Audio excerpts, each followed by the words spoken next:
Boa tarde a todos. Vamos dar início à segunda parte da nossa atividade dessa tarde. E aqui nós queremos, antes do Jorge falar, nós gostaríamos de apresentar as obras do Jorge, porque ele não fala das obras dele, né? E essas obras, além de todo o conteúdo doutrinário maravilhoso, essa bênção reverte 100%.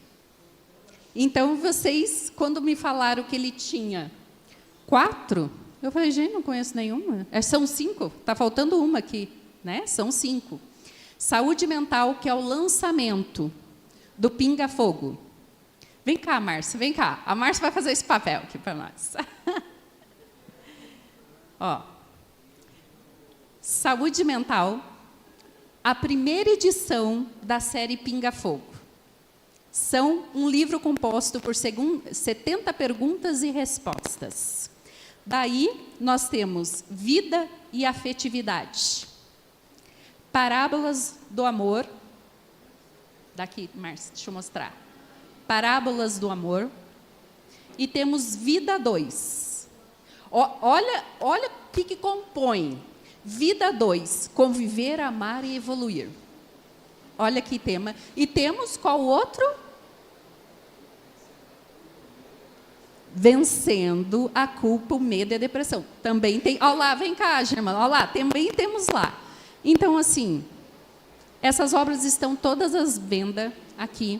Então, se vocês desejarem, depois adquirirem, além de ajudar todos, já que é tudo revertido, vocês vão ajudar outras instituições. Nós fizemos ali o cantinho do autógrafo, que o Jorge nem usou muito ele, mas, assim, depois ele faz uma dedicatória a cada um de vocês. Muito obrigada. Jorge. Aqui, lá, não sei onde você vai. Ah, peraí. Dá só um aviso.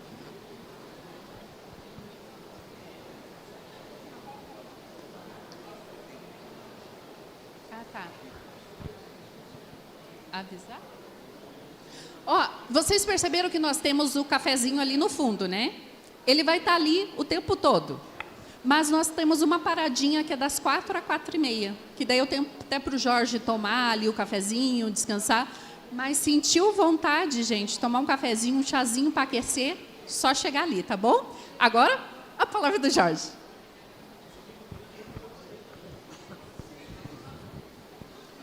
Bom, gente, nós vamos agora para um segundo módulo do nosso estudo. E como esse módulo é um módulo que poderia dar sono em nós em função do horário, eu vou usar daqui a pouco esse, Germano. Eu vou usar tudo. Como a gente vai precisar de trabalhar um conteúdo neste horário, que é um horário que dá muito sono, eu fiz uma inversão dos conteúdos para a gente não dormir, e depois que passar o horário do sono, depois do intervalo, a gente volta para ver os pontos que a gente estava vendo, para que a gente não se perca, tá bom? Então vamos retomar.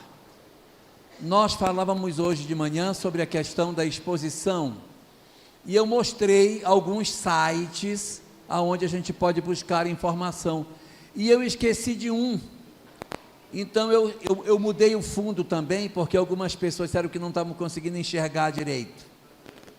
Então eu melhorei o contraste aí, tá? Bom, então onde procurar? Eu estou trazendo um site que eu esqueci.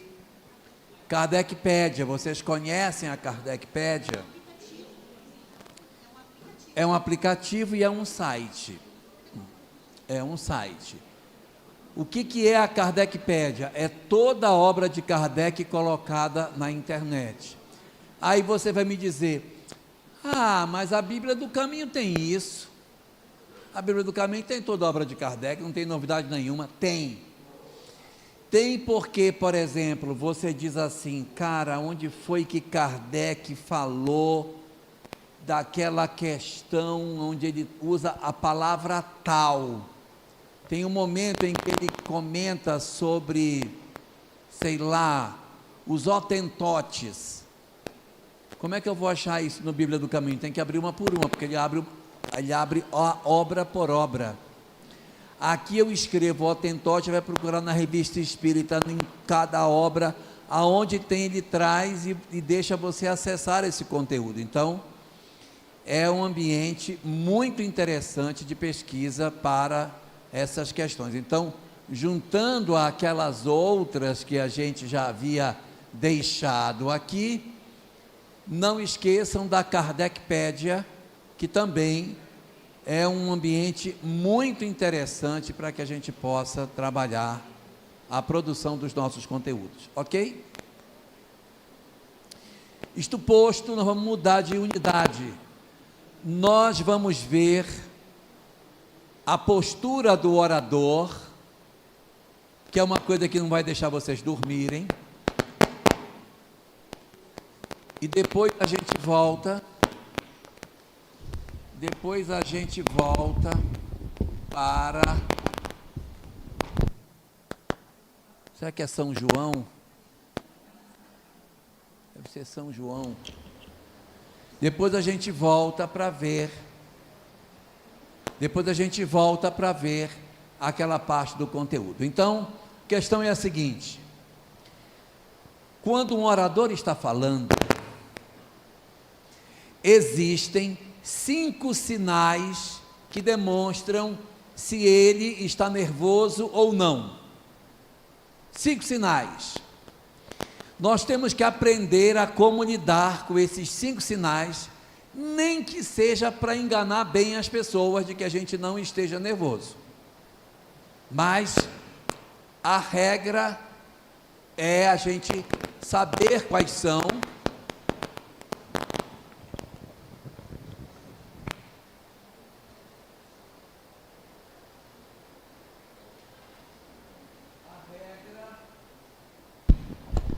É a gente saber quais são, e ao sabendo quais são, conseguir se preservar das dificuldades que existem em cada um deles. Cada um dos que a gente vai ver são aqueles que são, eu vou numa gradação, dos que são mais evidentes e dos que são mais fáceis. Mais evidente para o mais fácil, até o mais difícil de todos, que é o 5º. Lá vai. Primeiro sinal de que nós estamos nervosos. Primeiro sinal são as nossas mãos. A primeira coisa que acontece com quem está falando e que está nervoso é a mão sobrar. Então a pessoa não sabe o que faz com as mãos. Não sabe se põe no bolso, não sabe se põe para trás, não sabe se balança. As mãos são o primeiro indicativo. Você está falando para um público, o público olha direto para a sua mão, e a mão está com algum sinal de nervosismo. Vamos ver quais são os sinais e o que é que a gente pode fazer. Primeiro sinal da postura das mãos. Ficou pequenininho demais. Bom, primeira coisa, evitar que as mãos que ficam muito nervosas. Mão nervosa é aquela mão assim. Gente, boa tarde para vocês. Hoje nós vamos tratar sobre este assunto e eu queria ver com vocês. Quem está vendo não estudou oratória, mas só daquela mão que não para de se mexer, ela não fica quieta. Isso é um indicativo de que você está tenso. Esse é um problema. Então, primeira coisa, não mexa demais as mãos. Não mexa demais. Número 2,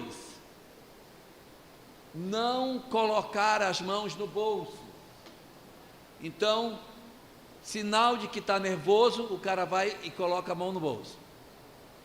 Isto aqui é claro sinal de que eu estou nervoso. Boa tarde para todos. Hoje nós vamos trabalhar um assunto muito importante. Ele tira a parte da comunicação dele. Então não deixe com que as mãos de vocês fiquem no bolso, porque a gente se comunica pela mão. Quando eu coloco a mão no bolso, eu matei parte da minha possibilidade de comunicação. Isso é claro? Todo mundo entendeu? Agora eu vou desdizer o que eu estou dizendo. Existirá momentos em que a gente precisará colocar a mão no bolso. Em que situação? Quando eu quiser exatamente representar que eu estou tenso. Quando eu quiser representar, por exemplo. Aí você entra numa situação dessa, o que você faz numa hora dessa, gente? O que a gente pode fazer no momento desse? Aí eu simulo um nervosismo usando as mãos dentro do bolso. Mas normalmente nós temos que deixar as mãos soltas. Então, mãos no bolso, nós vamos evitar, ok? Próximo. Mãos para trás. A pessoa vai falar e coloca a mão para trás. Bem, boa tarde para todos. Hoje o nosso assunto aqui, vamos falar sobre perispírito. E o perispírito, esse também é um indicativo. Eu não sei o que fazer com a mão. Como eu não sei o que fazer, eu meti no bolso. Eu botei para trás, que é uma estratégia para dar um sentido para essa mão. Não sei, ela está sobrando, eu coloquei ela para trás. Outra, também forma de nervosismo, a pessoa cruza o braço. Bom, eu queria falar para vocês hoje aqui, a gente vai começar o nosso... Esse cara está nervoso demais, gente. Ele está tão nervoso que ele trancou os braços. Nós não podemos passar essa imagem para o público. Então, não bota no bolso, não põe para trás, não cruza braço, não esfregue as mãos. A gente quando fica nervoso fica com a mão gelada, aí a pessoa fica... Bem, gente, agora nós vamos começar o nosso estudo e aí é um negócio do esfrega. Tomar cuidado com isso, porque essa mão que muito se esfrega, ela pode ser um indicativo de mão tensa, que não se quieta de jeito nenhum. Nós não podemos ter as mãos inquietas, mãos nervosas, mãos inquietas, nervosismo. Outra, não fique beliscando o arranjo da mesa.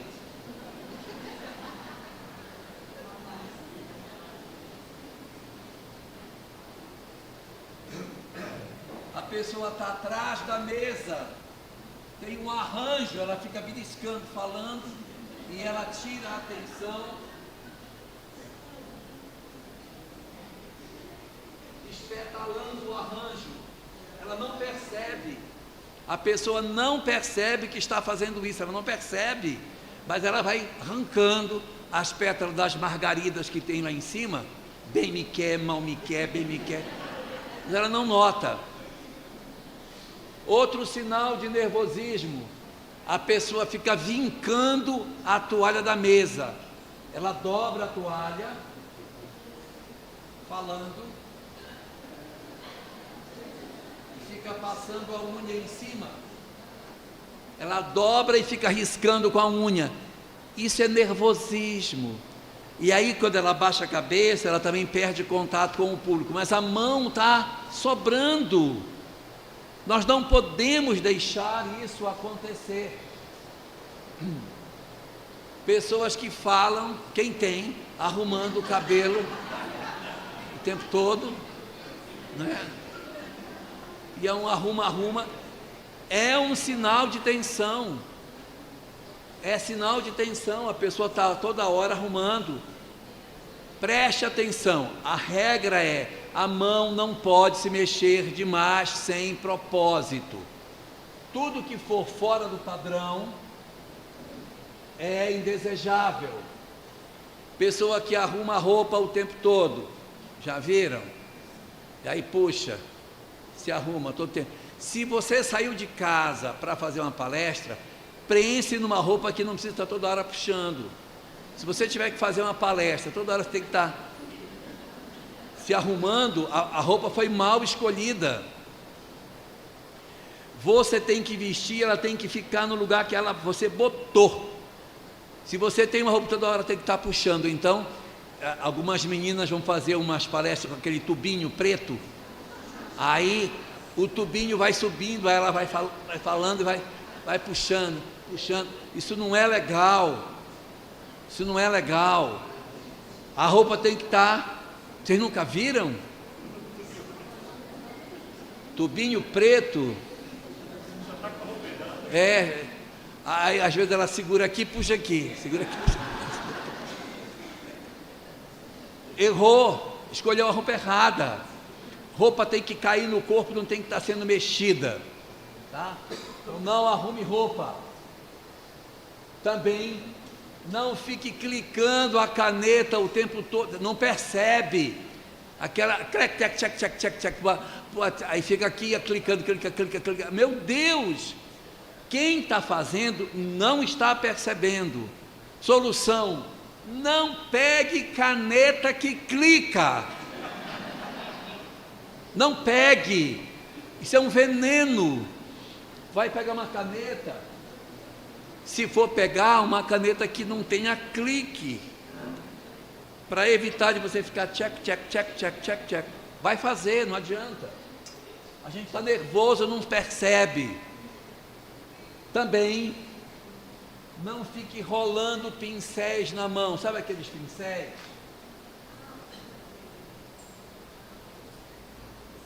Pincel de quadro branco, que a pessoa fica assim: bom, hoje nós vamos trabalhar sobre um assunto, e eu queria a atenção de vocês para aquilo que a gente... Tudo isso são mãos inquietas.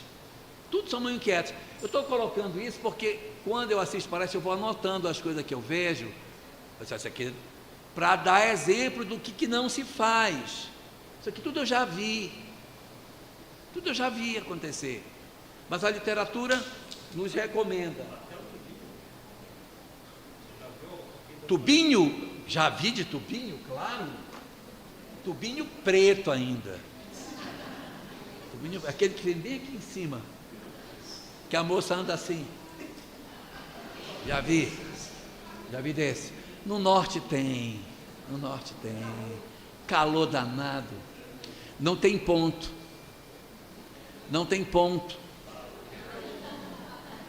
Ok?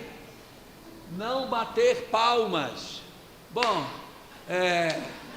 nós vamos... Isso aqui homem faz demais. Nosso assunto aí, nós vamos falar sobre essa questão aí da reencarnação, né? Então, isso é sinal de nervosismo. Não faça esse movimento.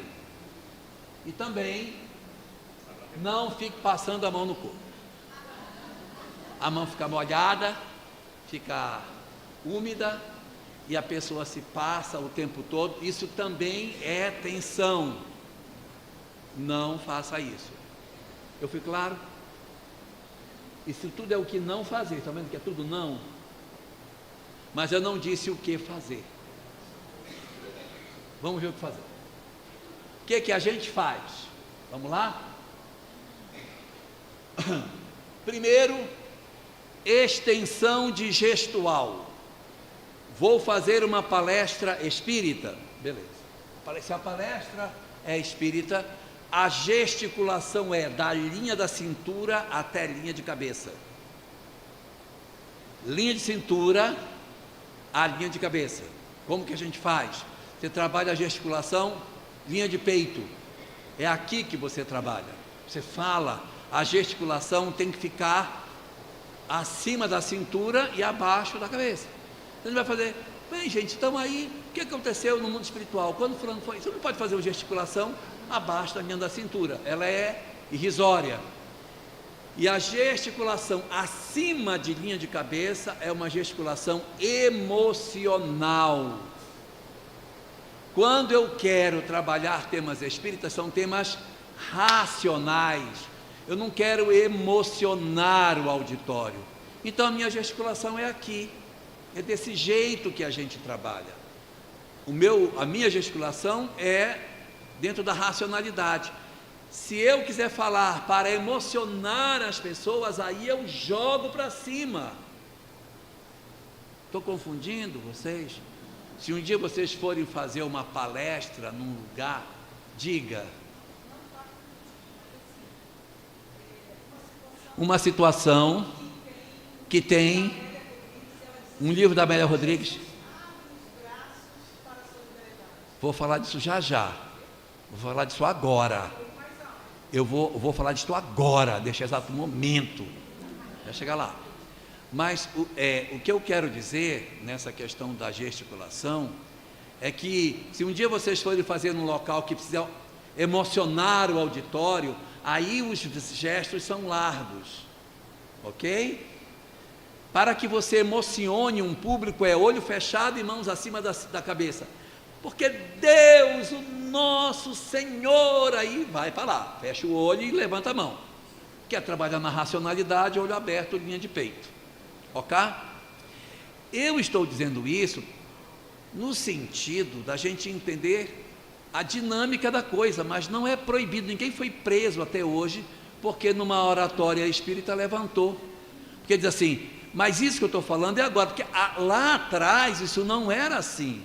Quando eu digo lá atrás, eu não vou dizer lá atrás, digo lá atrás, mas eu não estou chamando a emotividade, eu estou me aproveitando de uma história que aconteceu no passado, então eu jogo lá atrás. Então, existe evidentemente as exceções para isso, e isso tem que ser entendido como sendo correto.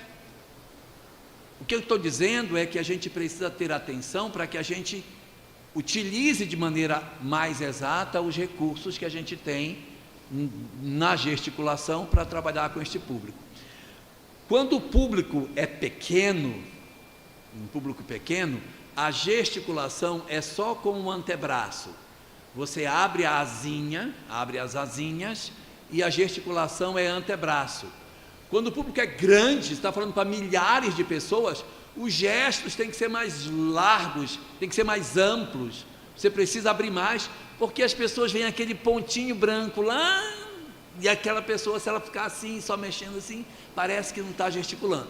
Então, auditórios maiores, gestos mais largos, auditórios menores, gestos mais contidos. Lembrando que linha de peito, altura de cabeça é o mais recomendado para o nosso contexto, ok? As regiões eu já falei, né? Tamanho de público, já falei, tá? Bom, mãos atrás da mesa. Agora vai ser.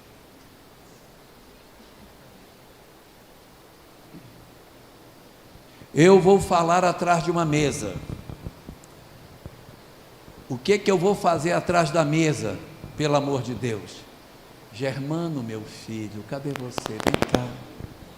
É esse cara que grita. É esse aqui que tem mau contato. Segura para mim, você vai ser meu pedestal. Então você vai falar atrás de uma mesa. O que você vai fazer com a mão? Que a mão está no bolso, a mão está se esfregando. Gente, você tem uma mesa. A mesa é um excelente instrumento. O que você faz? Qual é a boa técnica? Ponta de dedo. Eu não disse mão, eu disse ponta de dedo apoiada na mesa.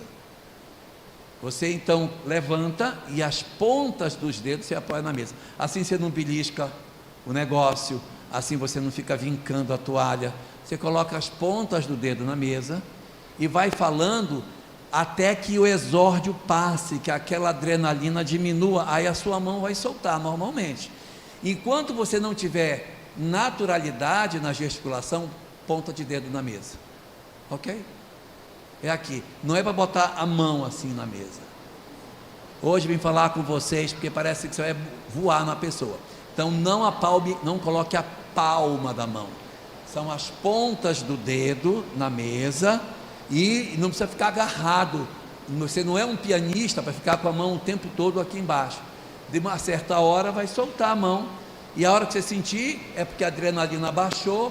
Deixa a mão com naturalidade, ok? Meu filho, você não quer sentar aqui na frente? Fique sentado aqui. Então as mãos atrás da mesa você vai fazer isso. Agora eu vou falar, não tem mesa. Ah, não precisa. Eu vou falar e não tem mesa. Eu não posso colocar assim, né? Porque não tem mesa para eu apoiar. O que é que eu vou fazer para falar? Que eu não posso pôr para trás, eu não posso pôr no bolso, eu não posso cruzar, eu não posso ficar batendo. E não tem mesa, eu vou fazer o quê? Pelo amor de Deus! Bom, há algumas técnicas. Uma técnica, você une as pontas dos dedos aqui. Você não pode botar aqui, você une as pontas dos dedos aqui. Então você começa a falar, e aí você utiliza esse recurso. Usa as pontas dos dedos, sempre com o polegar para cima, ponta dos dedos, polegar para cima, e aí você vai falando com as pessoas, até que a tensão diminua, e a mão consiga estar se movimentando naturalmente. Ok? Essa é uma alternativa. Igreja Católica usa mãos em concha. Pode olhar o padre, ele faz aqui, ó, mãos em concha. Queridos irmãos, aqui, ó, as mãos são aqui, uma mão apoia a outra, até que venha o momento da libertação. Quando se fala que a gente tem que colocar ponta de dedo ou mãos em concha, é só para o exórdio, é só para o momento em que a adrenalina está alta. Quando a adrenalina passar, essa mão vai ganhar natural movimento. Não é para ninguém achar que é um barman que tem que ficar falando com a mão presa, e não é isso. Você vai ficar aqui, num certo momento, você vai soltar as mãos, seja com ponta de dedo, seja com mãos em concha, aí você escolhe o que você prefere, para você poder apresentar, já que não tem nada na sua frente, você está com a mão, não é? E não tem nada para você se apoiar. Outras opções: usar algum objeto na mão. Eu particularmente uso esse instrumento. Eu uso esse. O que a gente faz? Você cata um passador de slide, e aí quando você começa, você coloca ele numa mão e a outra você segura, não precisa, né? Mas é para apoiar a outra mão. Bom dia para todos, vamos começar, e aí as duas mãos estão seguras nesse passador, ele é minha muletinha, aí a gente vai falando com ele, ou um pincel, né?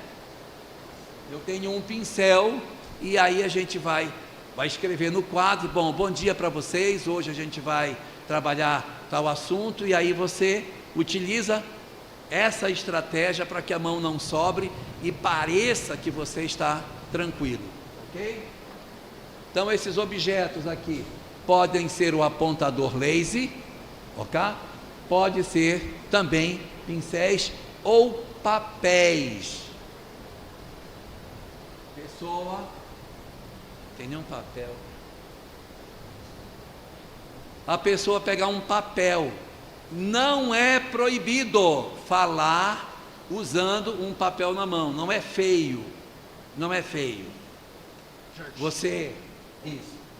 Eu vou fazer uma exposição e eu uso papéis na minha mão, melhor isso do que eu me perder. Não, eu não vou ler e eu me perco. Então, deixa o papel na mão para que você possa usá-lo de maneira conveniente.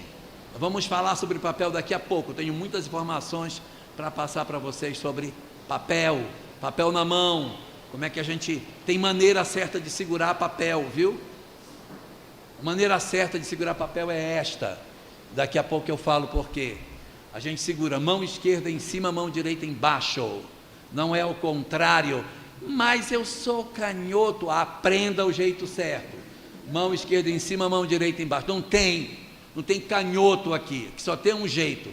É mão esquerda em cima e mão direita embaixo.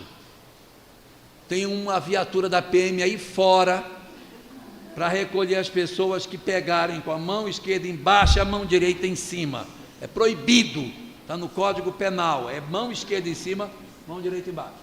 Ok? Então, papéis também podem ser um instrumento poderoso nas nossas mãos para dinamizar o nosso trabalho, ok? Então, já que estamos falando de papéis, vamos falar de papel. Como é que a gente usa papel numa apresentação? Preparados? Primeiro ponto. O que é que você vai escrever no papel? Se eu sou um orador, eu vou escrever no papel o meu esquema. Seria errado eu escrever a palestra. Eu chegar lá, bom dia para todos, estou muito feliz por estar aqui na presença de todos. Hoje nós iremos... Não é isso para fazer. No papel é o esquema, é só o esqueminha. Eu não posso colocar o texto todo, sabe por quê? Porque se eu colocar o texto aqui, eu vou ler o texto e não vou ver as pessoas. É um pecado você falar sem olhar para as pessoas. Tem que olhar para o público.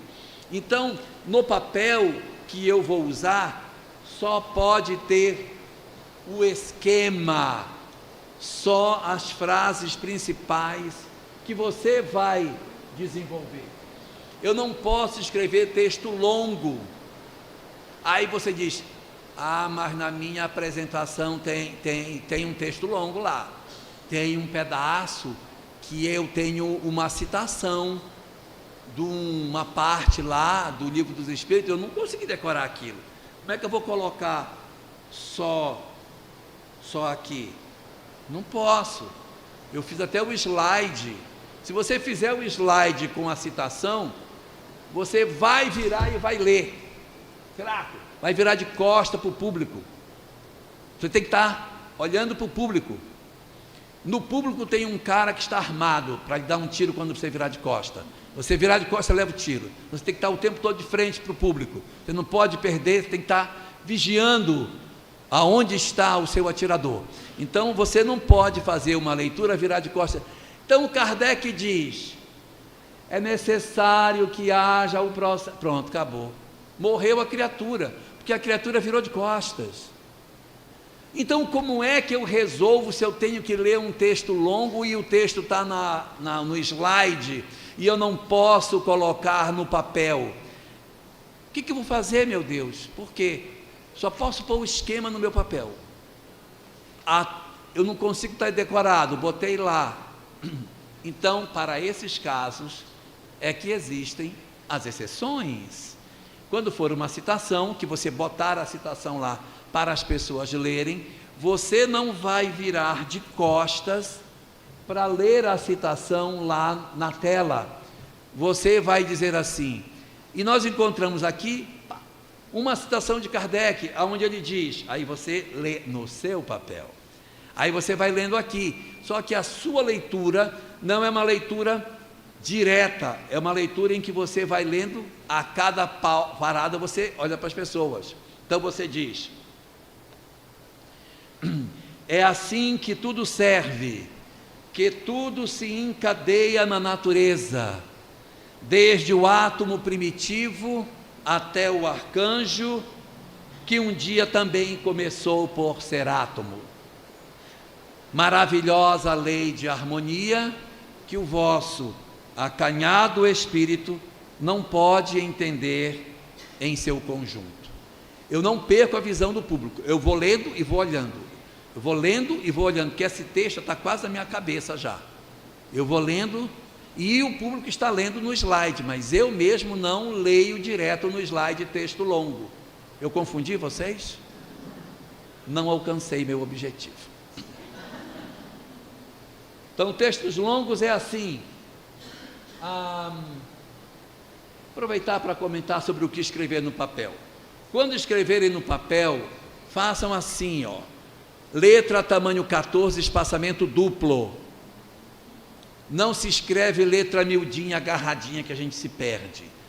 Nós temos que colocar letra grande, espaçamento duplo.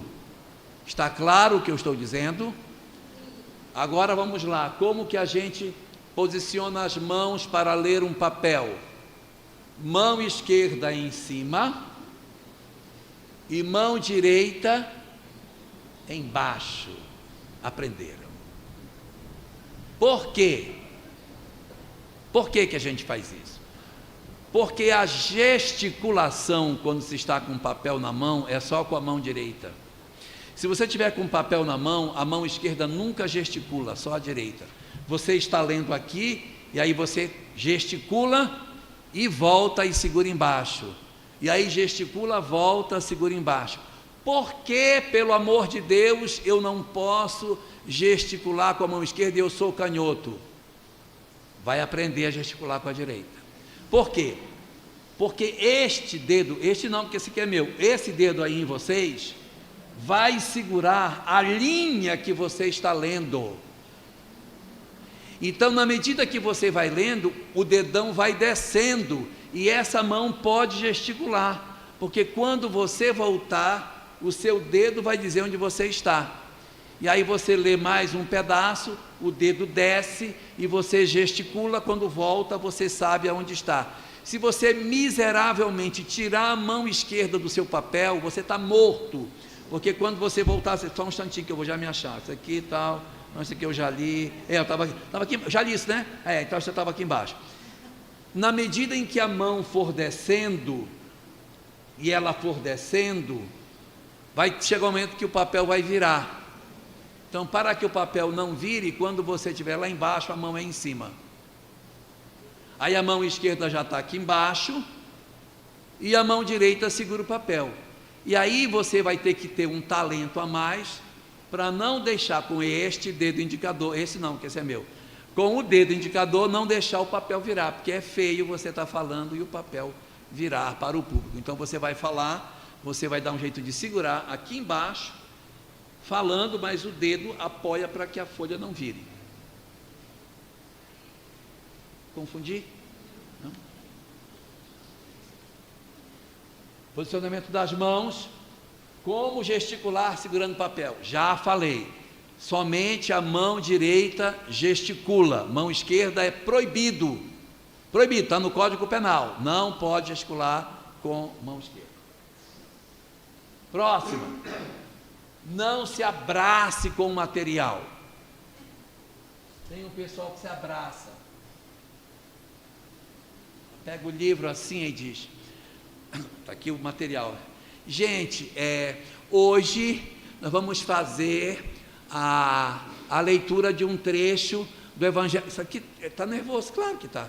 Está agarrado com o material, com medo dele fugir.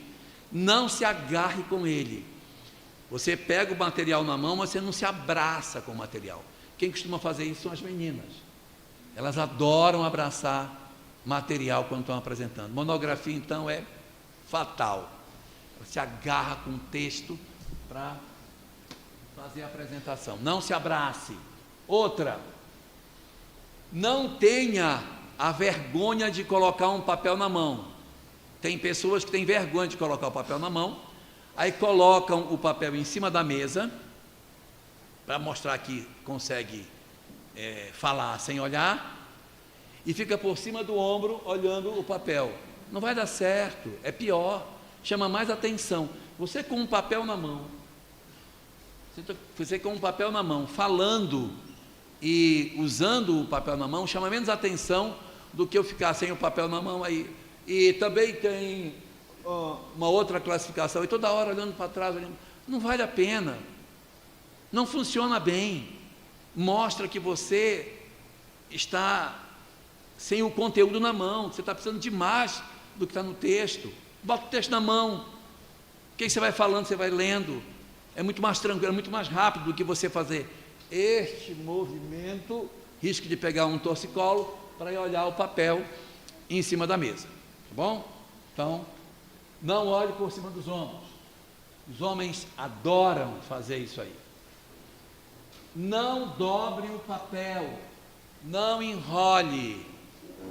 Homens adoram fazer isso, eles estão falando, aí diz assim, e então o processo reencarnatório, ele Tem várias fases, né?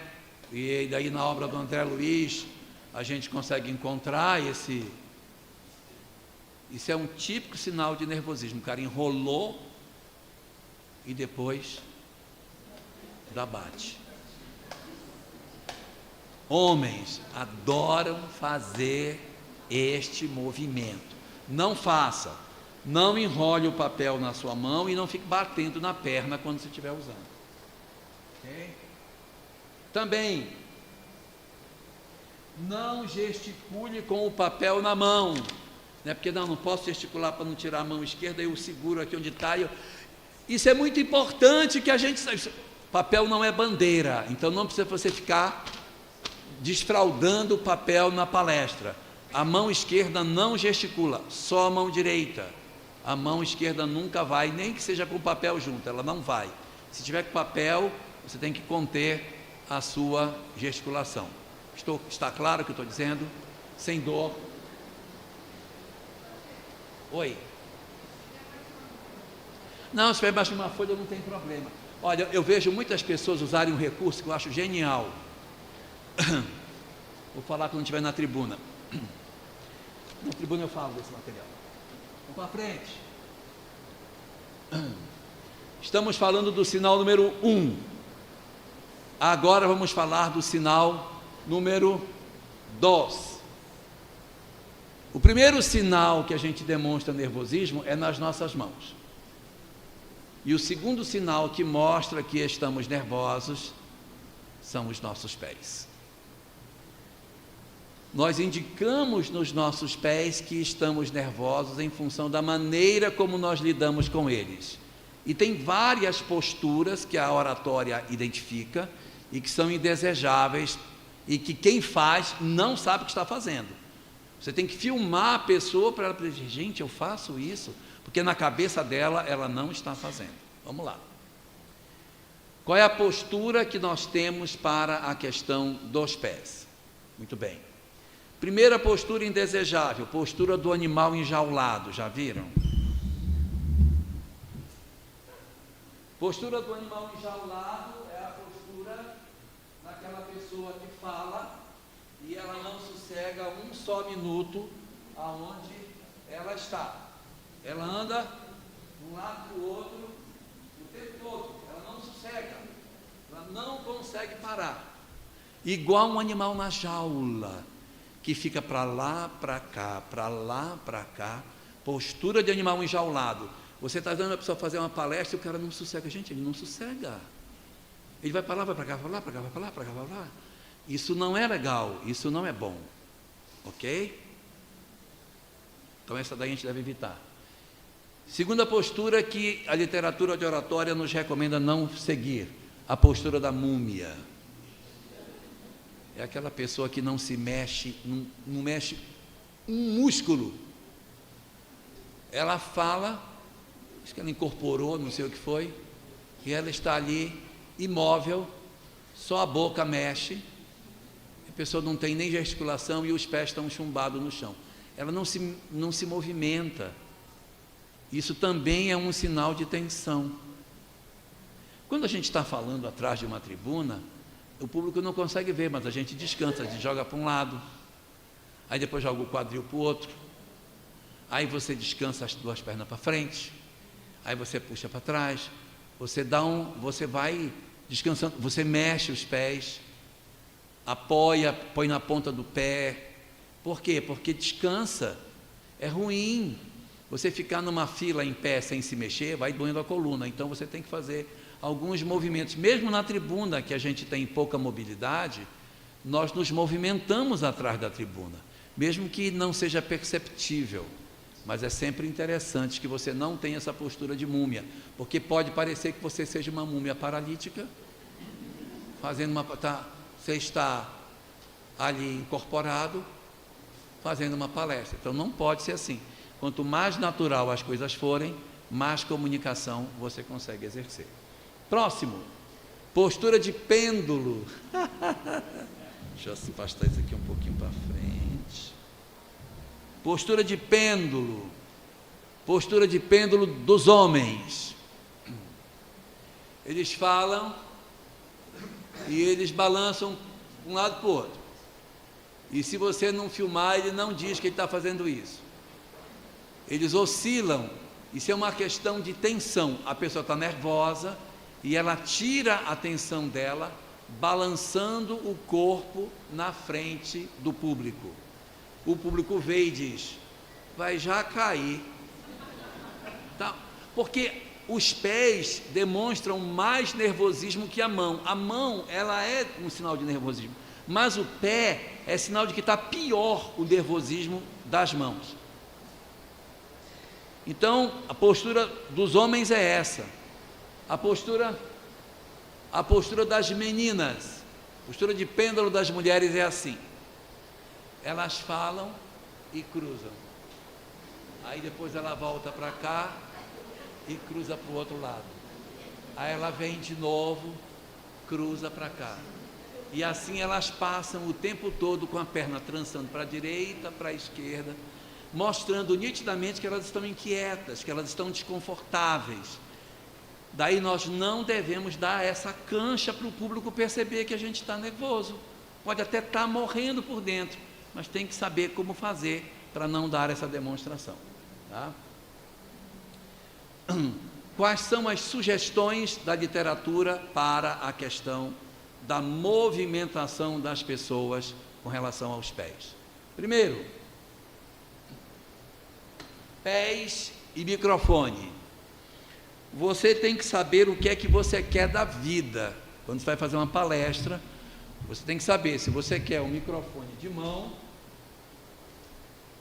se você quer um microfone de mão, se você quer um microfone de pedestal, se você quer um microfone de lapela, se você quer um microfone na tribuna, você tem que saber qual é o que você quer, porque cada um desses vai te oferecer uma condição diferente. Se você estiver com a necessidade, por exemplo, eu vou fazer uma apresentação, eu não tenho slides, tá? Eu estou sozinho, não tenho slides, só tem a voz e eu. Vou preferir um microfone de mão, porque eu me desloco, eu falo com as pessoas, eu vou ali, eu converso com um, eu converso com outro, eu tenho a possibilidade de me deslocar, então não, me dá um microfone de mão para eu poder me comunicar melhor com o público, porque se eu pegar um de pedestal, eu vou ficar preso num lugar só. O microfone de mão, ele tem essa vantagem de você circular e se aproximar das pessoas, mas ele tem uma desvantagem: ele tira uma das suas mãos, a sua gesticulação fica profundamente prejudicada. Então, às vezes, quando você não tem slide e vai precisar falar, há companheiros que dizem: eu prefiro perder os pés, mas ganhar as mãos, porque eu comunico muito com as minhas mãos, então me dá um de pedestal. Então, mesmo ele não tendo slide, ele diz: eu me comunico melhor gesticulando, fazendo a minha comunicação com as minhas mãos e a voz, e não com os pés. Então, me dá um de pedestal para mim, que é mais interessante. Então, você tem que saber qual que você vai querer. O microfone de lapela reúne as vantagens de todos, porque você não percebe que está usando, e ele funciona de maneira bastante satisfatória para o que você quer. Então, é um microfone muito bom. E tem o microfone que a gente usa nas tribunas. Microfone de tribuna é um microfone. Microfone de tribuna é um microfone que ele tem uma excelente vantagem. Ele permite com que você use o material escrito que você tem. Então, eu conheço alguns oradores, espíritas até, que usam um recurso muito bacana. Sabe aquelas pastas de plástico que a gente usa para guardar documento? A pessoa prepara a palestra e põe a palestra dentro daquela pasta. Quando ela é chamada para falar, ela bota a pasta debaixo do braço, e ela entra aqui, abre a pasta em cima da tribuna, e ela vai falando e vai olhando de maneira muito tranquila o texto que ela tem. Isso não tem problema nenhum. Acabou, ela fecha a pastinha dela e vai embora. Então, isso é um recurso maravilhoso que a tribuna oferece para nós. né? Agora, quando se está na tribuna, nós temos algumas regras para a gesticulação em tribuna, que a gente tem que cuidar. Quando se está em tribuna, a gesticulação tem um detalhe. Então, se for de pedestal, você ganha pé e perde mão. Se for de mão, você ganha pé e perde. Esse você ganha pé e perde mão. O outro você ganha mão e perde pé. E se for de lapela, ótimo. O problema é conseguir um de qualidade para fazer isso, que às vezes tem uns bem ruinzinhos. Mas se tiver um bom, é a melhor opção, que você nem precisa, fica muito solto, você fica bem tranquilo, tá? E existe uma coisa muito importante, que é o microfone e a zona de sopro que ele tem. Quando a gente fala, tem uma faixa da nossa voz que sai muito ar. E se a gente falar isso muito perto do microfone, ele muitas vezes faz puf, puf, puf, puf, ele estoura. Essa esponja que o microfone tem não é para lavar a mão, não é para nada disso. É para amortecer o ar em função da zona de sopro. Daí que a gente deve verificar, quando estiver falando, onde fica a zona de sopro, para a gente não bater nela. Se estiver sentindo, você baixa o microfone.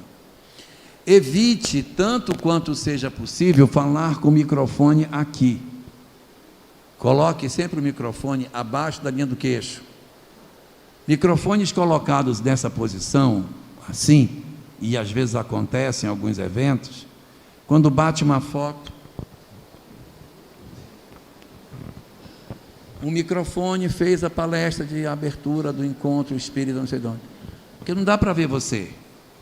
Cantor de fado canta assim, mas aí cantor de fado canta para cima o microfone, aí vai ficar pior ainda. Mas você não é cantor de fado, então você coloca o microfone abaixo da linha do queixo para salvar da área de sopro, tá bom? Eu já falei da tribuna, vou me antecipar lá na tribuna. Espera lá. Deixa eu falar da tribuna. Falar logo dela. Quando você estiver fazendo uma apresentação na tribuna, você deve colocar as duas mãos na lateral da tribuna. O correto é isto: polegar em cima da tribuna, os 4 dedos na lateral dela. É assim que se fala em tribuna: polegar em cima, 4 dedos na lateral. Não se coloca cotovelo em tribuna, não se debruça, a gente não se agarra com ela.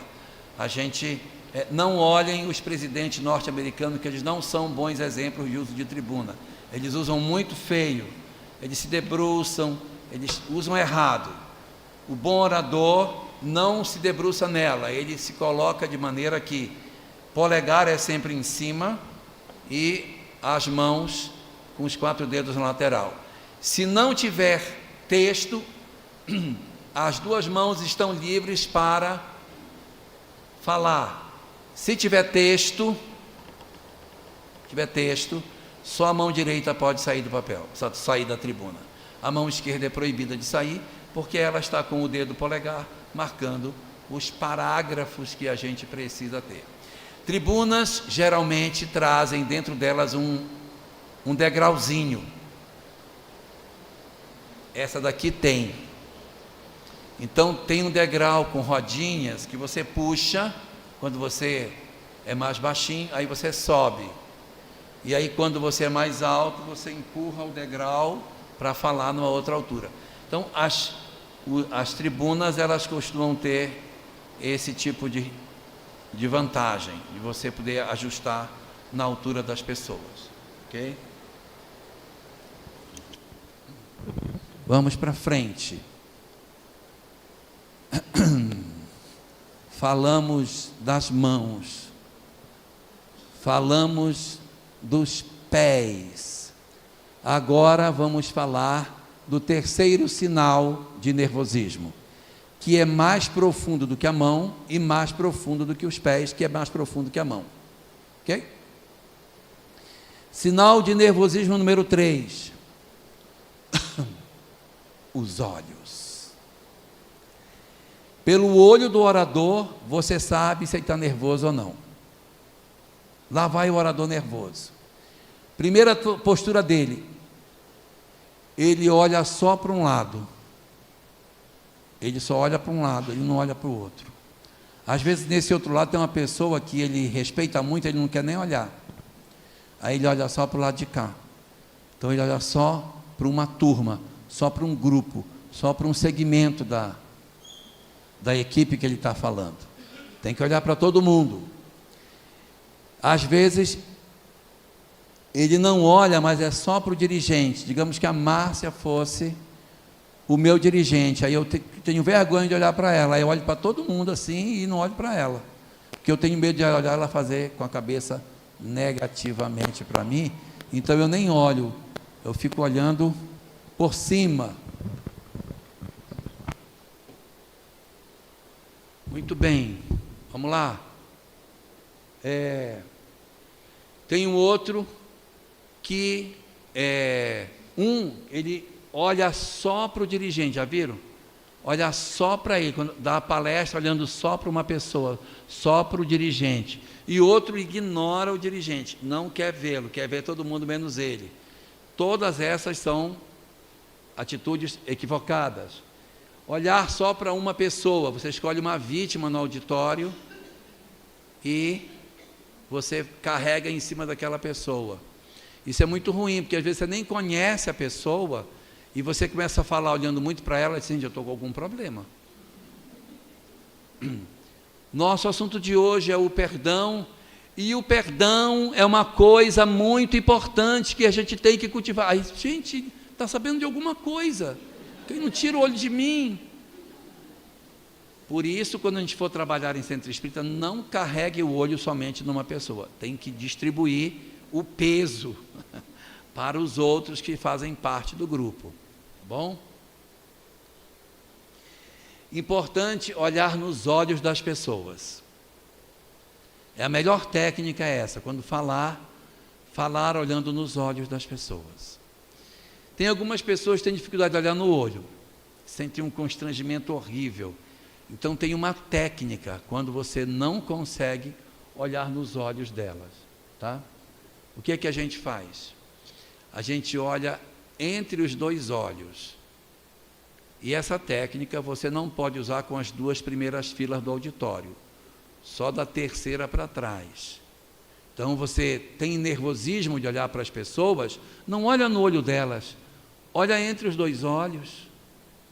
Aí você vai falando, e aí não. Porque quando eu olho no olho da pessoa, parece assim que ela está me olhando, me dá um negócio ruim, eu fico nervoso.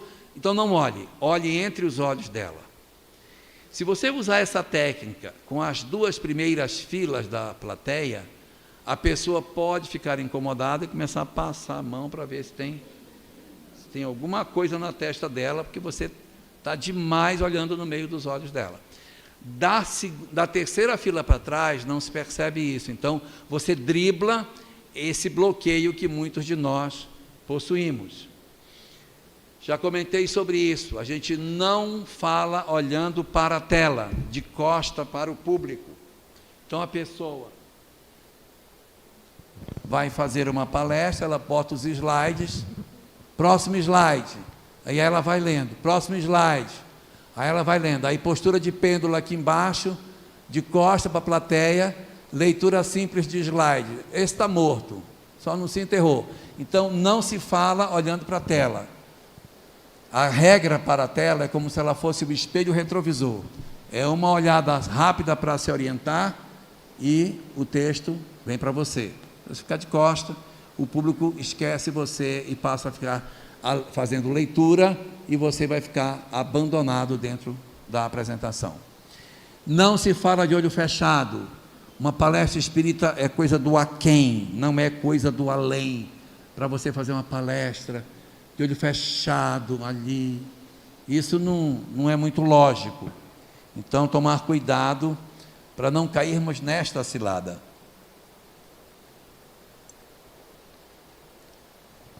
olhos abertos e gestual na linha de peito. Não faça palestra olhando para o vazio. Não quero olhar para as pessoas, eu olho para o vazio. Eu olho lá para aquele canto daquela parede ali. Bem, bom dia para todos. Hoje a gente vai começar o nosso curso de oratória. Estou muito feliz de estar aqui com todos vocês. E eu não olho para as pessoas. Eu tenho que ter contato visual com as pessoas, tem que ter. Aí eu vou olhar lá para cima, se eu olhar para cima não dá certo. Então essa postura não é desejável, tem que olhar para as pessoas, e nem ficar olhando para o chão. Bom, hoje, nosso assunto, vamos tratar sobre, também não é legal, e tem alguns que parecem uma galinha bebendo água, né?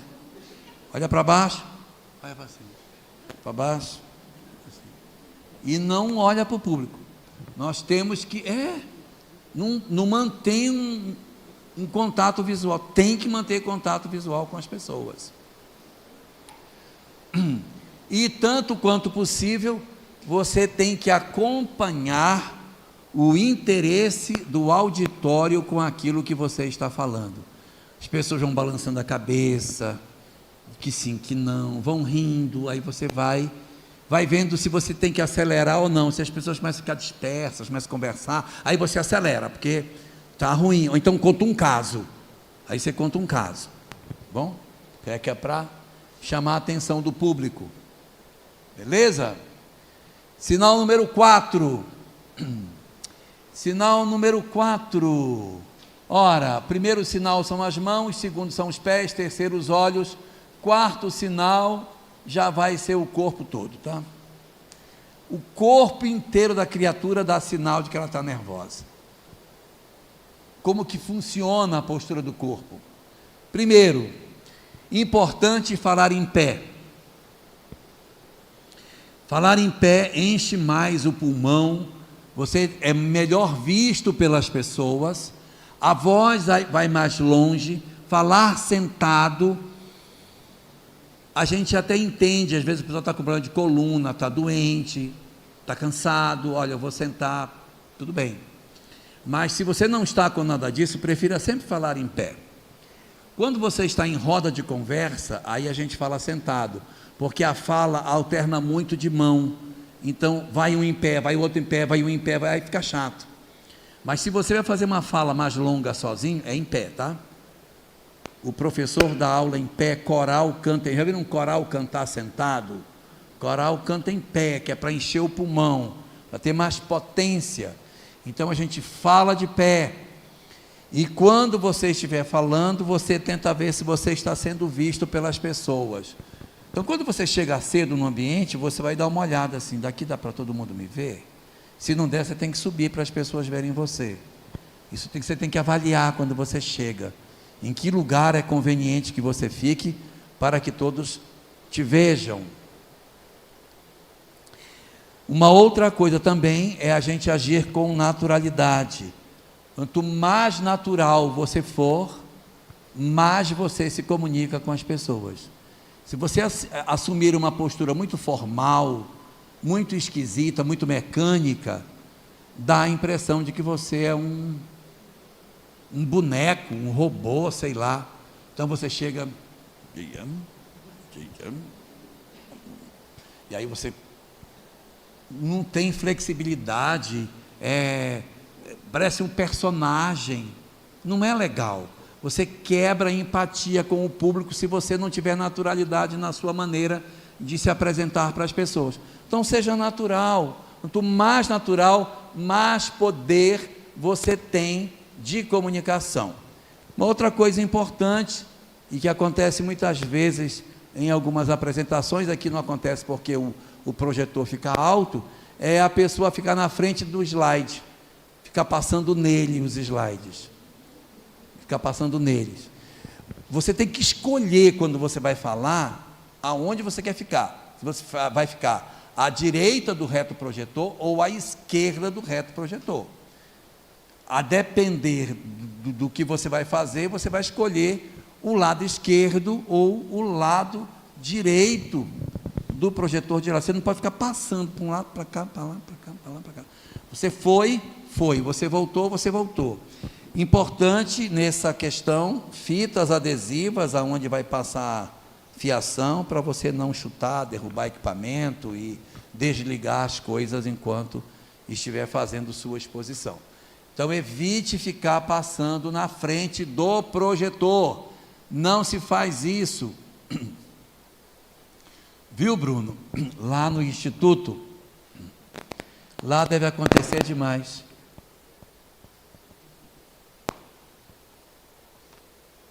Tem uns, inclusive, que quando querem destacar alguma coisa, vai com o dedo na tela para mostrar. Aí quando ele vai para frente, apaga, né? Fica nele, ele tem que dizer, aqui, ó, vocês estão vendo aqui em mim? Porque ele se põe na frente achando que é um quadro de giz, acostumado com um quadro de giz, que você fica na frente e aponta, ele faz isso e dá errado. Então, não faça isso, não fique na frente do projetor. Nós temos que estar sempre de costas para a exposição e de frente para o público, vigiando o atirador. Ok? É de costas para a projeção, de frente para o público. Não use objetos desnecessários quando estiver falando. Tire a pochete, tire aquele molho de chave de 50 chaves que fica pendurado, chacoalhando na cintura. Tire adereços desnecessários que às vezes a gente usa e que só chamam a atenção. Tem umas pulseiras que chacoalham, parece uma cascavel quando a pessoa está falando. Tire. Não é que não possa, é porque as pessoas vão ficar olhando para a pulseira em vez de você. O chacoalhar delas vai chamar a atenção. Você tem que trabalhar de maneira que o que chama a atenção é o conteúdo e não você. Daí esses adereços não são legais. Tem um pessoal que vai com umas pochetes, aí fica falando, aquela pochete pendurada no lado, e a pessoa fala com aquela pochete. Tira a pochete, você não vai usar. Tira a chave. Não vai usar, o que não for usar, tira. Tá? E também não consultar o relógio compulsivamente. Existem algumas pessoas que estão falando e estão o tempo todo consultando o relógio. Aí ela fala, aí ela consulta o relógio. Então, esse consultar sistemático do relógio é ruim. Por quê? Porque ele demonstra que a pessoa está ansiosa, que o tempo não está passando, por isso que ela está agoniada. Daí a gente evita consultar o relógio. Existem umas estratégias que a gente usa para consultar relógio durante a exposição.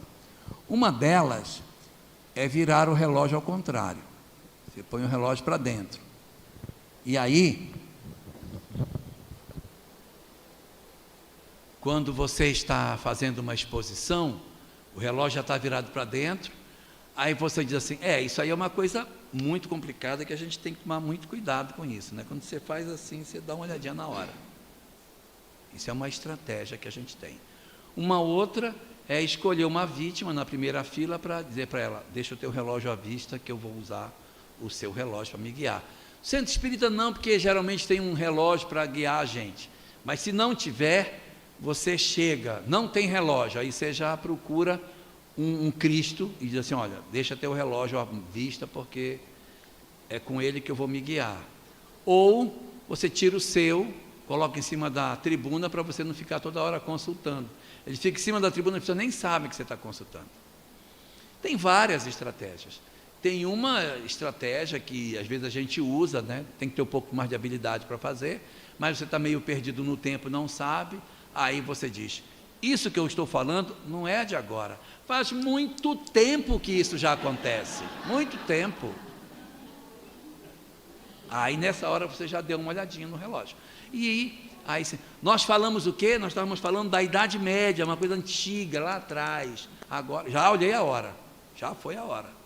Então isso são ferramentas que a gente usa para driblar essa questão. Último sinal, que é o mais profundo e o mais difícil de controlar, o quinto. Para esses outros, os remédios são mais eficazes. Para esse, o remédio é mais difícil, porque representa um nível de nervosismo mais acentuado e o mais adequado é mais treino para a gente perder essas tensões. O quinto dos sinais é a voz. Ele é pior do que o corpo, é a voz. A pessoa vai falar e a voz falha, gente. A voz falha. A voz fica esganiçada. Vocês já viram que quando as pessoas ficam nervosas, elas falam mais fino? Eu já falei para você que eu não quero que você... A voz vai ficando mais aguda. Quando a gente está nervoso, a voz fica aguda. Aí o público está assistindo e a pessoa está com aquela voz aguda, aguda, aguda. Um outro sinal é a respiração que falta. A gente respira, parece estar se afogando. A cada vez que você fala uma frase, você tem que puxar respiração. Esse é um indicativo claro de que você está nervoso. Sobe um calor pelo rosto, a pessoa fica vermelha e a respiração falha, e aí você diz, vai cair. Vai cair. Não se cuidar, vai cair. Então, algumas dicas sobre a voz. Primeiro, primar pela dicção, que é uma coisa que pesa muito quando nós estamos falando. A pessoa que não coloca o R do final das palavras. E aí a pessoa fala, porque a gente vai estudar, porque se a gente estudar, a gente vai saber. Quem está ouvindo vai perdendo credibilidade em quem fala. Daí você tem que pronunciar direitinho, para mostrar que você tem leitura, para não parecer que você pegou de orelhada, sabe lá Deus como, o conhecimento espírita sem ter nenhuma habilidade com o que você está vendo. Tá? Importante também garantir calefasia na voz. O que é calefasia? Você já viu alguém contar a história do Chapeuzinho Vermelho? Era uma vez uma menina chamada Chapeuzinho Vermelho, e a mãe dela veio e disse, minha filha, venha para você levar doces para a vovó. E a menina saiu pelo caminho, e quando chegou na casa da vovó, o lobo apareceu para ela, e o lobo disse, isso é calefasia. A voz tem que mudar de entonação, de ritmo, de intensidade. O contrário de calefasia é a voz monocórdia, é aquela voz que é um mantra para dormir, que é uma beleza, é um espetáculo. É o melhor sonífero, é uma voz monocórdia. Aí a pessoa vai falando e você tenta a pálpebra, faz aquele esforço para levantar, coitadinha, quando ela chega no meio do caminho, ela cai de novo, ela vai, é um sofrimento. Por quê? A calefasia é quentura, calor. Então é voz quente, calefasia, voz quente. É você mudar ritmo, potência, frequência, agudo, grave, pausas. Isso é calefasia. Você tem que fazer isso. Senão, você mata seu público. Cuidar do sotaque. Tcharam! O que a literatura de oratória diz sobre sotaque? Diz que o sotaque, ele pode gerar uma rejeição do público em relação à pessoa, se você tem um sotaque muito diferente do lugar onde você está. Então, o que fala a literatura? Você tem que tirar os excessos do seu sotaque, mas você não pode tirar todo o sotaque, porque se você tirar todo o sotaque, você perde sua identidade, sua assinatura cultural. Daí você restringe os excessos e guarda um pedaço dele, não é? Na minha terra, as pessoas dizem assim, 2 vezes 3, 6, 6 mais 4, 10. É assim que fala lá no Amapá. Se eu for falar assim, vocês vão dizer, gente, o que aconteceu? Coitado. O norte é assim, né? Em Belém fala 2, 3, durante. tudo chia. Aí você retira um pouco disso, você fala 2, fala 3, mas preserva alguma parte do sotaque para garantir de onde você é. Senão você vai parecer uma pessoa estranha, né?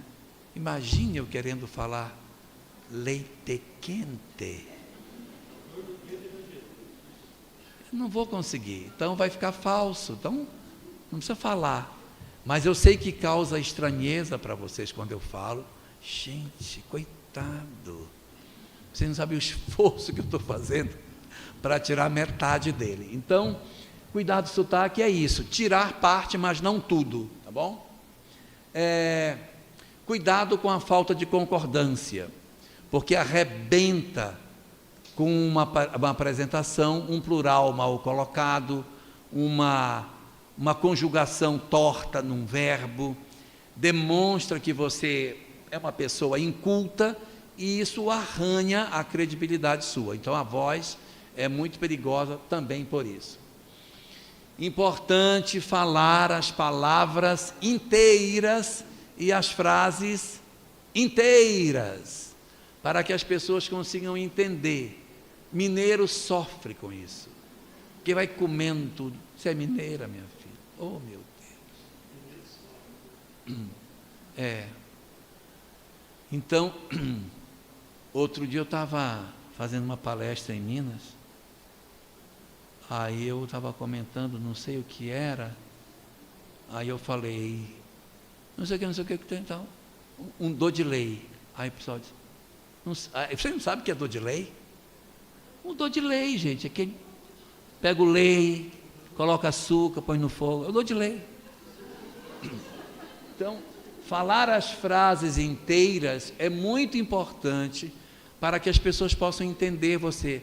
Tem pessoas que falam muito rápido, tem que diminuir a velocidade para ser melhor entendido. Falar sem pressa, mas não tão devagar, né? Porque tem gente que faz umas pausas intermináveis quando fala. Porque Jesus, quando esteve conosco, tinha um propósito muito significativo. Aí vai matando.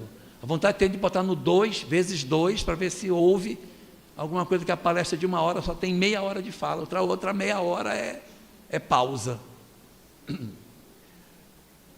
Usar pausas de forma construtiva, ou seja, a gente não faz pausa quando está falando. Vou mostrar uma pausa destrutiva para vocês, como a gente não deve fazer.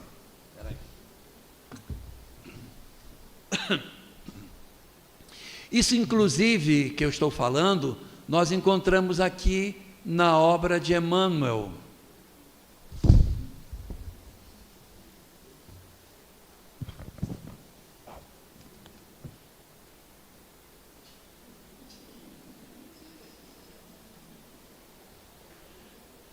É a mensagem de número 114. Vá se catar.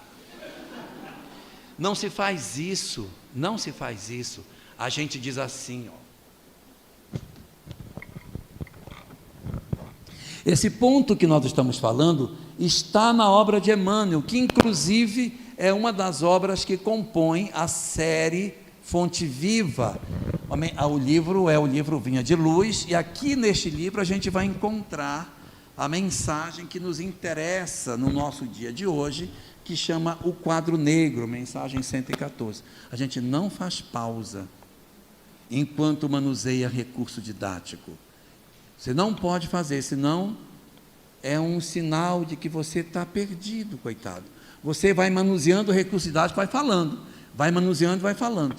Não pode parar. Confundir? Agora vou desdizer o que eu estou dizendo. Em certos momentos, você precisará fazer uma pausa. Você precisará fazer uma pausa na sua fala, proposital. Você está falando e você diz assim. Agora imagina a consequência disso para um espírito que sabe do conhecimento espírita. Pausa. o quanto deve ser doloroso lidar com esta situação. Vejam que esta pausa, ela tinha uma intenção de fazer uma parada para uma retomada. Aí esta pausa, legal. Pausa para manusear recurso didático? Não. Vai falando enquanto abre livro, enquanto procura material, enquanto arruma as coisas, vai falando, não vai parando. Apagou a luz, você toca a falar. Se alguém tiver que interromper a palestra, é o dirigente, não é você. O seu papel é falar, né? Ah, acabou a luz, agora a gente vai ter que parar. Não é você que decide isso. Acabou, você manda ver. Se for um auditório pequeno que aguentar sem microfone, você toca sem microfone. Ah, foi embora a energia, não tem microfone, o auditório é grande, tem que parar. Tem que parar. Se estiver fazendo uma palestra, um cara começou a quebrar a parede aqui do lado, pá, pá, pá. Aí você não vai dizer, não, vocês vão ficar e vocês vão ouvir até o final. Se houver uma perturbação muito forte, a literatura de oratória recomenda que você diminua e encerre, porque é desconfortável para o público ouvir uma palestra com uma perturbação batendo no ouvido deles, de um cara que está serrando, furando parede, derrubando muro, roçando grama do lado da janela. Eu vou quebrar de novo. Vamos para frente.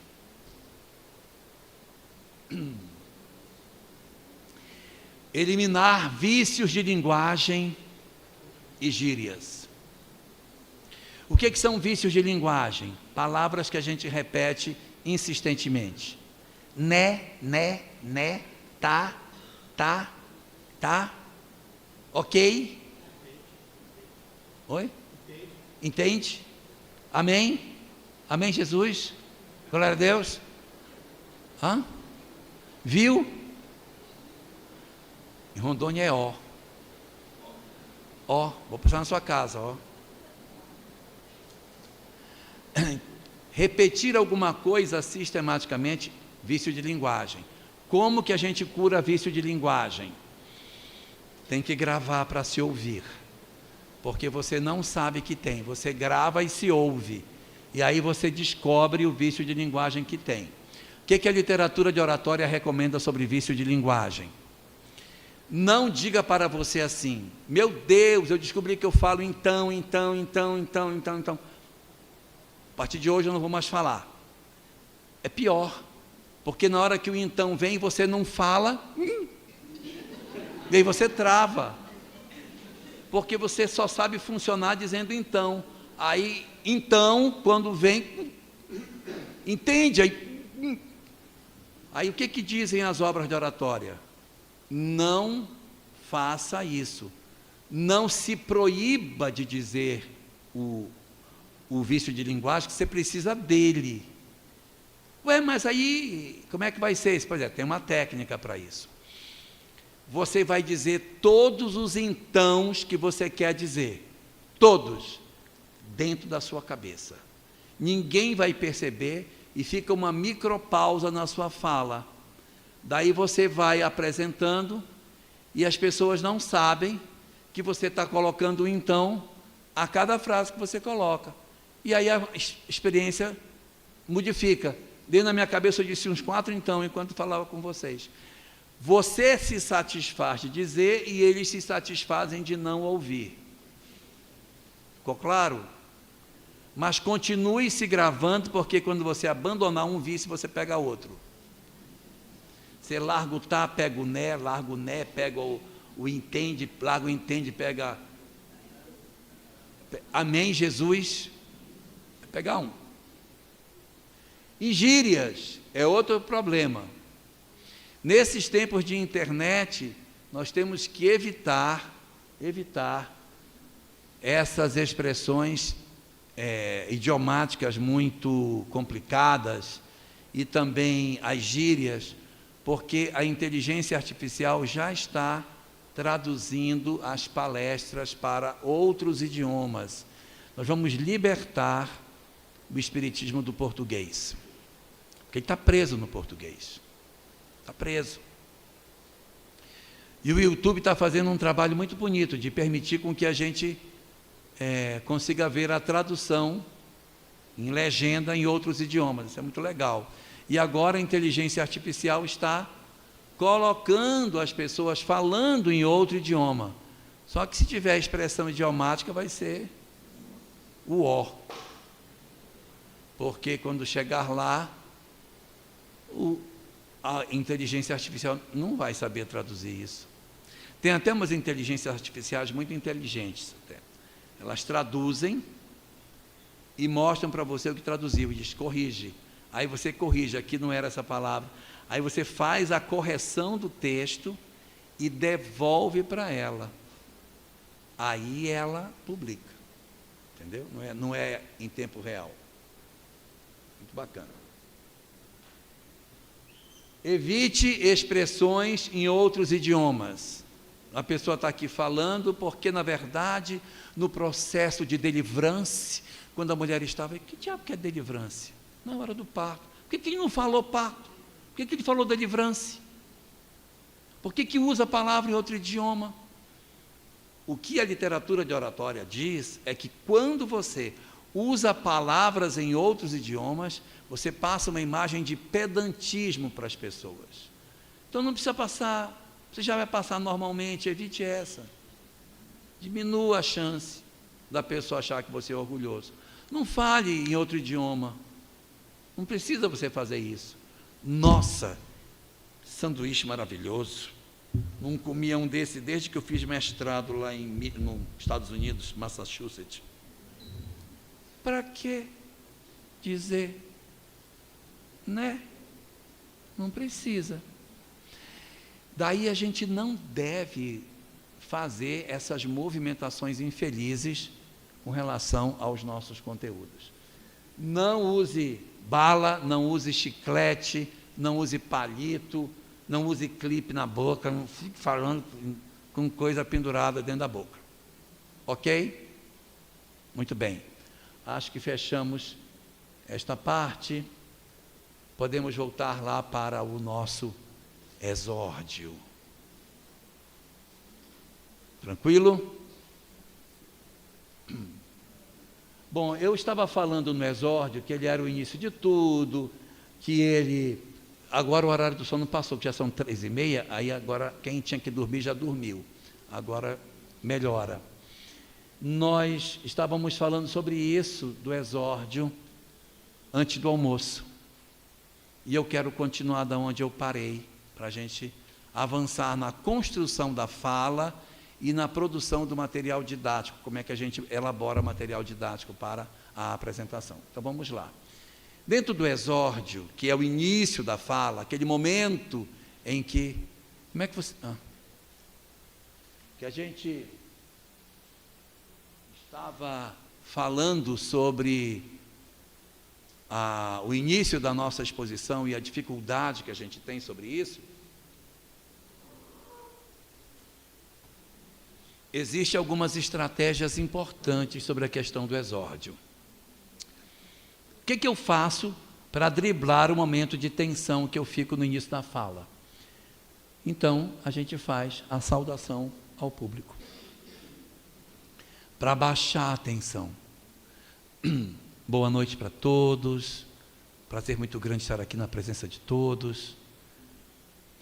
Já fazia tempo que a gente vinha programando estar aqui, hoje nós estamos conseguindo concretizar esta nossa programação, então quero deixar o meu abraço aos companheiros aqui presentes. Então, quando você fala num ambiente que você não é conhecido, ninguém sabe quem é você, ninguém sabe, e aí você precisa, de alguma maneira, se apresentar para as pessoas, porque é ruim demais você falar num lugar que ninguém nunca lhe viu. Quem é esse doido? De onde ele saiu? De onde ele veio? Não é? Então é esquisito. Eu já vivi umas experiências assim. Eu fui fazer uma palestra numa cidade, e aí eu tinha acabado de chegar, e o rapaz perguntou, você veio de onde? Eu vim de Rondônia. De Rondônia? Você é de Rondônia. Aí virou para o presidente e disse, você trouxe um cara de Rondônia para falar para nós? Aí disse, foi. Tanta gente aqui no nosso estado, você vai chamar um cara de lá de longe para falar. O que você vai falar para nós de importante que a gente não saiba?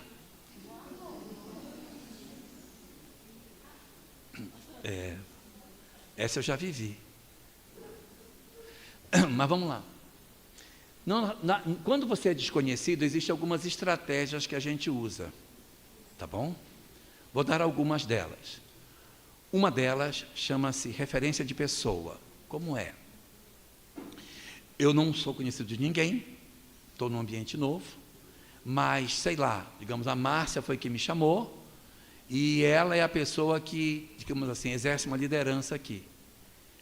Ninguém me conhece. Eu digo, bom, uma boa tarde para todos, um prazer muito grande estar aqui, de conhecer amigos novos, de poder estar em contato com a Márcia, que foi quem contactou comigo para que eu aqui estivesse. Eu estou usando ela como ponte, porque como ela é conhecida do grupo, eu falo o nome dela para que eu me beneficie da liderança que ela tem junto às pessoas. Confundi? Se ela for uma pessoa antipática, eu estou frito. Chama circunstância de pessoa. Fazer circunstância de pessoa é perigoso. Existe circunstância de lugar. Circunstância de lugar é assim. Uma boa tarde para todos, um prazer estar aqui em Curitiba, cidade muito importante para mim, porque foi aqui que meu filho fez faculdade e eu guardo assim uma gratidão muito grande pelo fato de ter aqui acolhido meu filho quando ele veio para cá, ter oportunizado que ele hoje fosse a pessoa que é. Então, antes de qualquer coisa, eu queria deixar a minha gratidão com Curitiba. Circunstância de lugar. Outro tipo de circunstância, circunstância de tempo. Eu dizer, mas tem que ser verdadeiro, não pode ser mentira. Boa noite, muito bom estar aqui hoje, revendo Curitiba, onde eu vivi os anos da minha adolescência, e aí eu vou contar um pouquinho para eu fazer uma empatia com as pessoas. Digamos que eu não tenho nem de circunstância de lugar, nem de tempo e nem de pessoa, não consigo. Aí a gente usa uma quarta estratégia, que é a circunstância de autor. A gente pega um autor bem cabeludo e começa a exposição por ele. Abriu a fala, você depois que faz a saudação ao público diz: segundo Herculano Pires, na obra O Espírito e o Tempo, quando aborda a questão antropológica do homem na visão da doutrina espírita, pá! Aí você já quebrou metade do auditório, porque você foi ancorar-se numa referência doutrinária respeitável. Então essa é uma estratégia que a gente usa, ingressar a palestra no exórdio já com uma fala em cima de um autor de peso, para que você puxe para você um pouco mais de autoridade. Tá? Então a saudação ao público, e a gente usa isso para diminuir as tensões. Enquanto eu estou saudando o público, pedindo que Jesus abençoe o nosso trabalho, falando alguma coisa sobre a cidade. Eu tive uma vez que fazer uma palestra na cidade de Coromandel. A cidade de Coromandel é a cidade de um autor de música sertaneja chamado Goiá. De que me adianta viver na cidade se a felicidade não me acompanhar? Pois é, fui fazer para a cidade e a palestra era sobre a questão da reforma íntima, disso, daquilo, da necessidade de mudança da criatura, e eu fui conduzindo na direção dessa felicidade interior. Aí quando chegou no finalzinho da palestra, eu disse: gente, eu poderia dizer muito mais coisas sobre isso, mas eu vou resumir o meu pensamento numa palavra só: de que me adianta viver na cidade se a felicidade não me acompanhar? Pronto, e com isso eu fechei. Porque eles têm uma adoração. Goiás está em tudo que é bar que você vai, restaurante, tem foto dele, tem imagem, tem praça, tem tudo. Ele é adorado na cidade. Então você usa um instrumento para se aproximar, para fazer empatia. Então, isso aí não foi no exórdio, foi na conclusão, né? Mas no exórdio a gente usa uma saudação para diminuir as tensões, às vezes para promover interesse pelo assunto. Hoje a gente vai falar de um assunto muito importante, que vai mexer profundamente com a nossa concepção de vida. Eu estou usando o exórdio enquanto eu estou nervoso para falar sobre isso, para baixar a tensão e eu conseguir acertar o que eu quero dizer. Ok? Muito bem. Também é importante você demonstrar implicitamente paixão pelo tema. O que é implicitamente? Você tem que deixar nas entrelinhas que você gosta do tema. Você tem que falar do tema com paixão, para que as pessoas sintam que elas vão ouvir um cara que gosta daquele assunto. Eu lembro uma vez que eu estava numa banca de monografia, e o rapaz foi apresentar a monografia dele, ele levantou e disse, bom, o meu nome é fulano de tal, estou aqui para apresentar minha monografia, é um tema muito chato, eu sei, mas... Eu digo, gente... Ele já começou derrubando o próprio trabalho dele. Então, quando você vai falar, você precisa demonstrar implicitamente. Está escrito aqui, implicitamente. Não é para fazer explicitamente, porque senão você vai ganhar a raiva do público. Você diz assim, hoje eu vou falar sobre Joana de Ângeles. Eu amo Joana, amo demais. Aí, você não pode fazer isso. Você tem que deixar implicitamente, você falando de uma autora que trouxe uma contribuição excepcional para o espiritismo, para o movimento espírita, com algumas reflexões assim que verdadeiramente transformam a vida de muitos de nós. Mas eu não vou dizer, chego até me emociono quando eu falo o nome dela. Não precisa isso, mas uma paixão implícita é muito importante. Também é importante não mentir. Hoje é o dia mais feliz da minha vida. Não é verdade. Não minta. Porque as pessoas vão dizer, gente, se ele está mentindo no que eu sei, o que ele não mentirá no que eu não sei? Então, nunca minta quando você estiver falando. Não fale o que você não está sentindo. E o importante é nós sentirmos empatia. Fazermos empatia com o público. A gente tem empatia usando esses elementos aqui. Humildade na relação com as pessoas, tá? Simpatia. Outro dia eu fui numa cidade, tão engraçado, eu estava lá, aí a moça veio, com licença, eu, pois não, o senhor permite que eu tire uma foto com o senhor? Eu digo, sim, claro, pode. Eu posso me tocar? Eu digo, claro que pode me tocar. Não, porque às vezes tem pessoas que não gostam que me toquem. Não, pode tocar, não tem problema não, pode tocar. Então eu posso bater foto? Pode, você pode bater foto, você pode me tocar, você pode fazer o que você quiser. Fique à vontade. Mas é aquela coisa, porque às vezes a gente cria uma imagem de que as pessoas são inabordáveis. Há uma obra de Joana da série psicológica que diz o seguinte, quem iniciou o seu trabalho de autoconhecimento é gentil com os outros, com todos, e não faz exigências. Pessoas que fazem muita exigência e que não é gentil com todo mundo, desconfie que ele, na verdade, não iniciou o seu trabalho de autoiluminação. Tá bom? Então, a humildade, a simpatia, interesse no sentido de dar atenção para as pessoas, ouvir as pessoas, ouvir o que elas têm para dizer. Ah, sim, tá bom, tá. Fulano, pega lá para mim, já vai falando aí que eu estou ouvindo. Se sua mãe morreu, o que mais? Traz lá o livro para mim. Aí não dá. Não pode ser assim, então tem que ter interesse. E se for elogiar o público, que seja um elogio sincero, senão é pior. O público de Curitiba é o público mais bonito, lindo. É mentira. Quem gosta de fazer isso é cantor, que quando chega no show diz, gente, essa é a plateia mais... Mentira! É mentira! Aí acaba se diminuindo, não faça isso. Não minta, não fale o que não seja verdade. E a gente nunca deve diminuir as outras pessoas, as outras doutrinas. Que o catolicismo, né? Tem até dó dele. Protestante, então, coitados, estão perdidos. A gente nunca diminui os outros. Quando eu diminuo os outros no que eu falo, eu é que me diminuo, porque as pessoas têm parentes e não gostam dos seus parentes serem atacados. Ou eu trouxe o meu parente para ouvir a palestra, e o miserável foi assistir a palestra justo no dia que o orador atacou a religião dele. É para acabar. Então, nós temos que procurar, ao máximo, sermos prudentes com relação a isso. Imagina no exórcio, hoje estamos aqui para falar sobre a doutrina espírita. Nós somos os bem-aventurados, porque temos essa doutrina, não somos como os outros que são ignorantes, mas nós que somos... Ai, Jesus!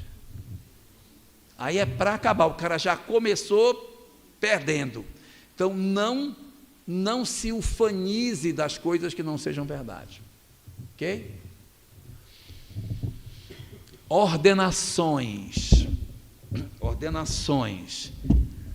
Na literatura de oratória, existem 7 tipos de ordenação de conteúdo que você pode usar. E elas não precisam ser uma só, você pode usar várias, até uma dentro da outra. Mas são 7 tipos diferentes de como você organiza um conteúdo para apresentar. Estão preparados?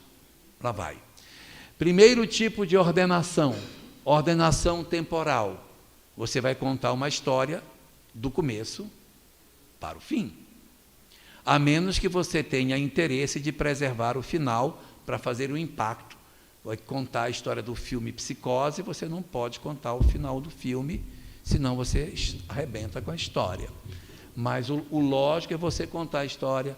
Aí a mãe de Chapeuzinho Vermelho chamou a filha e tal. Ah, mas deixa estar, que eu esqueci de contar, mas a mãe já foi, já perdeu. Então a gente não pode, a cronologia tem que ser seguida. Se você vai usar a ordenação temporal, é do começo para o fim. Tá bom? Não fique pulando na história. Aí está na Idade Média, aí volta para a Idade Clássica, aí vai de novo para frente, vai para trás, você vai confundir seu público. Você tem que ir igual fogo contra o vento. Vai avançando, vai ficando nada para trás. Se por algum motivo você esqueceu, não diga, eu esqueci. Não fale. É melhor não falar. Mas vai ficar sem falar, pois é. Como é que a gente faz? A gente espera um momento de pergunta e resposta que tem depois das palestras. Aí na primeira pergunta que tem, você enfia, sem ter nem propósito, aquela parte que você esqueceu, para poder você dizer, nossa, mas como ele ilustrou bem a resposta, na verdade é um pedaço que ficou esquecido e você enfiou nas perguntas. Vamos para frente. Ordenação espacial. O que é ordenação espacial? Não é por tempo, é trabalhando por região. Digamos que eu vou falar sobre casamento. Casamento na Idade Antiga era assim, assim, assim. Na Idade Média era assim, assim, assim. Na Idade Moderna foi assim. Hoje, a estrutura do casamento é assim, assim, assim, assim. Isso é a ordenação temporal. Ordenação espacial. Os casamentos na África, eles possuem esse tipo de perfil. Casamento na Ásia são assim, casamento na Europa. Então, isso é ordenação espacial. O foco muda de acordo com o espaço. E uma pode estar dentro da outra. Eu posso fazer uma ordenação temporal dentro da ordenação espacial, ou posso fazer uma ordenação espacial dentro da temporal. Ok? Uma dentro da outra, se for preciso. Terceiro tipo de ordenação. Essa eu gosto muito. Ordenação de natureza intrínseca. Ordenação de natureza intrínseca. Os períodos se dividem em período simples e período composto. O período composto se divide em períodos compostos por coordenação e período composto por subordinação. Os períodos compostos por coordenação se subdividem em 5 tipos: aditivas, adversativas, alternativas, conclusivas e explicativas. E as orações subordinadas se subdividem em 3 grupos: as substantivas, as adjetivas e as adverbiais. As substantivas se subdividem em 6 tipos, aí vai embora. Subjetiva, predicativa, objetiva direta, objetiva indireta, completiva nominal, apositiva. E isso é natureza intrínseca, que é você pegar um negócio e você subdividir. Então, existem 7 características, tal. Existem 2. Então, isso é natureza intrínseca. Eu usar esta estratégia para apresentar um conteúdo. Quarta ordenação. Ordenação de prós e contras. Isso a gente usa muito quando você tem uma ideia e você quer falar se ela é boa ou se ela é ruim. Aí você diz, olha, as vantagens dessa ideia é isso. Aí você fala os prós. E a parte negativa é essa. Você usa as positivas e usa as negativas. Usa os prós e usa os contras. E de acordo com a maneira como a pessoa que está assistindo vê a ordenação dos argumentos, Eu sei se o orador é a favor ou contra o que ele está falando. Daqui a pouco eu falo como é que faz. Mas os argumentos a favor e os argumentos contra, como é que eles ficam, aí eu consigo dar uma dimensão do para onde eu quero levar o público. Quem trabalha a coordenação de prós e contras, geralmente tem um lado muito pronunciado e usa essa estratégia. Não, sou isento, estou mostrando os contra, estou mostrando os a favor, vocês escolham. Mas ele já deixou na ordenação dos argumentos o que é que ele pensa. Próximo. Ordenação de causa e efeito. Ordenação de causa e efeito é uma ordenação que a gente usa quando a gente trabalha da seguinte forma. Olha, se um indivíduo, se o espírito comete isso, a consequência vai ser essa. Agora, se ele fizesse dessa maneira, seria assim. Então, você elenca as possíveis ações e as possíveis consequências que se tem. Então, você vai uma por uma, causa, o efeito. Outra causa, outro efeito. E aí você pode enumerar. Existem 5 causas para esse fenômeno. A primeira causa é essa, cujo efeito é esse aqui. Tenho esta causa e tenho essa aqui. Tenho esta causa. Eu tenho um filho que é usuário de droga. O que é que eu posso fazer? Posso expulsá-lo de casa, posso matá-lo também, pode matar, pode expulsar de casa, pode internar numa clínica, pode sentar para dialogar, pode... Tem várias coisas. Aí você vai pegando cada um. Se eu fizer isso, vou encontrar isso. Se eu fizer isso, encontrar aquilo. Isso é causa e efeito. Eu estou pegando um mesmo problema, as possíveis causas e as soluções que a gente pode ter. Ordenação de problemas e soluções. Isso é bom lá em engenharia. Problemas e soluções é diferente do anterior, que era um problema vendo várias causas. Agora são vários problemas e como resolve cada um deles. Isso é bom para quem faz manual de equipamento. O equipamento não liga. O que você faz? Verifique se está ligado na tomada. O elemento está ligado na tomada, mas ele não acende. Verifique se tem energia na casa. Aí você ligou, mas a imagem não aparece. Aí verifique se não... Aí aparece a imagem, mas não aparece o som. Isso chama-se ordenação, problemas e soluções, que você também pode usar na literatura espírita. A gente também pode usar isso, pegando os vários problemas e como a gente pode lidar com essas questões. Eu tenho um trabalho assistencial e no meu trabalho assistencial eu tenho um seguinte problema. A mãe que tem vindo, ela tem apresentado tal comportamento. O que é que a gente faz no caso de uma mãe que está com essa situação? Aí, pá. E no caso de um outro, ou então reunião mediúnica, no caso de um médium que ele falta sistematicamente e já apareceu 3 vezes bêbado na reunião, o que é que a gente faz? Problema, solução, problema, solução, problema, solução. Essa é também uma ordenação que a gente pode usar tranquilamente dentro do movimento espírita. 1, 2, 3, 4, 5, 6, falta uma, a ordenação última é a ordenação crescente. A gente usa muito ordenação crescente no movimento espírita. Tanto a crescente como a inversa dela, que é a decrescente. A ordenação crescente sai do homem para o mundo e a decrescente sai do mundo para o homem. Assim, o mundo está em guerra, aí você fala, porque a família está em guerra. Aí fala, porque o homem está em guerra com ele mesmo. Aí você vai fazendo o decrescente. Ou o crescente, você sai do homem para o mundo. São as estratégias que, quando a gente está assistindo uma pessoa fazer uma palestra, você vai vendo as ordenações que ele está usando. Ele está usando essa, está usando aquela. Se ele não estiver usando nenhuma, ele está meio perdido. Né? Porque tem umas pessoas que fazem assim. Hoje vou falar sobre as características que o médium tem que ter. Aí vamos lá. Aí o médium tem que ser não sei o quê, aí fala, o médium tem que ser isso, o médium tem que ser aquilo. Aí vai falando, não tem fim. A hora que o tempo acabar, era isso que eu queria falar, porque você não sabe se era um 20, se era um 30, que ele foi falando. Ele não disse, são 12, para você dizer, ele vai falar 12. Ele vai falando até o tempo dele acabar. Ele tem 50 características lá dentro. Se der tempo, ele vai botando as 50. A hora que o tempo acabar, ele acabou. Ele fecha o computadorzinho dele, resolvido. Né? Aí você vê, olha, ele está trabalhando aqui uma ordenação específica, ele está mostrando a natureza intrínseca, ele tem essa. E aí ele vai mostrando as várias características que o indivíduo tem. Bom, essas ordenações aqui, natureza intrínseca, prós e contras, causa e efeito, problemas e soluções, elas permitem um recurso chamado enumeração. O que é enumeração? São 7, são 2, são 4, são 8. Isso é importante para que as pessoas não se percam e você também não. Porque quando você diz, olha, são várias, não sabe onde vai chegar.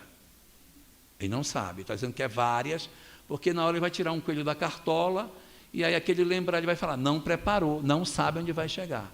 Mas se você disser, são 5, ele sabe onde vai chegar.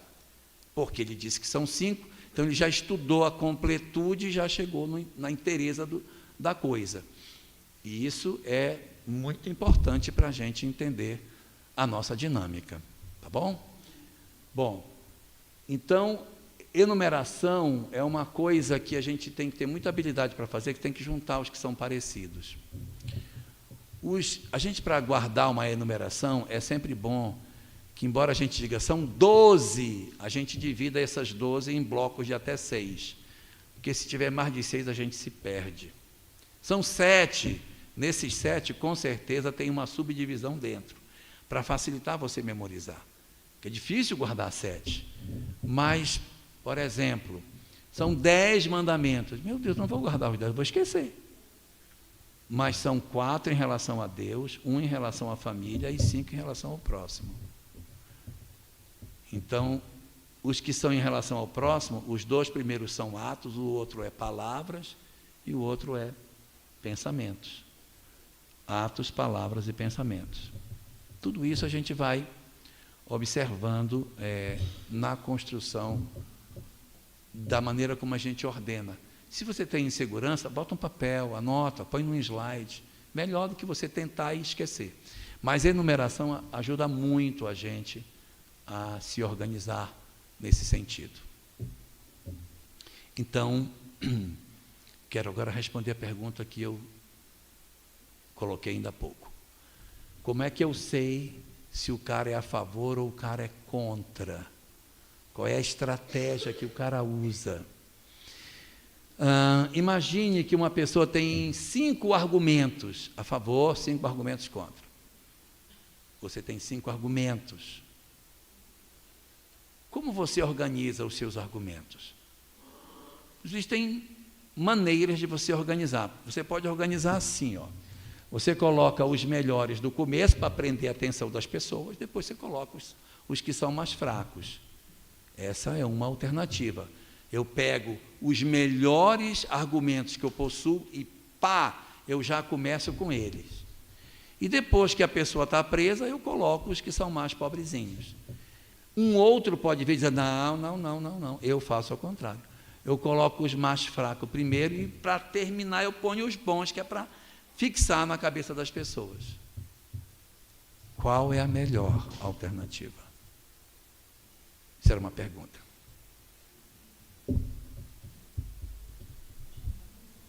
Chamar a atenção primeiro. Chamar a atenção primeiro. Espetáculo. Alguém dá mais? Quem dá mais? Oi? Os positivos por último, porque vai memorizar. Hã? Depende do objetivo. Muito bem. Sabe o que a literatura de oratória diz para você fazer? Intercalar para manter a audiência.